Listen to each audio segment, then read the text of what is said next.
आज होता माझा उपवास. उपवासाच्या दिवशी मी कॉफी पिते, कारण का त्याच्याने पोटही भरतं आणि भूकही लागत नाही. तर कॉफी पिली, त्यानंतर बिया शिजायला टाकल्या, कारण का त्यांची इच्छा होती. ते बोललेले की आज बिया शिजवायला टाक, मला खायच्यात, त्याच्यामुळे टाकल्या.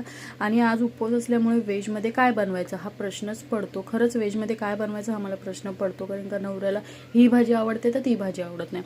मग त्यामुळे विचार केला मी की जे त्यांना आवडतं तेच बनवूया. तर त्यांना डाळ खिचडी खूप आवडते, त्यांनाही आवडते आणि मलाही आवडते. हलकं फुलकं जेवण कधीही चांगलं. तर डाळ खिचडी बनवली आणि मसाला डाळ खिचडी बनवलेली, त्याच्यामुळे ती खूपच छान लागते आणि माझ्या हातची डाळ खिचडी सगळ्यांना आवडते.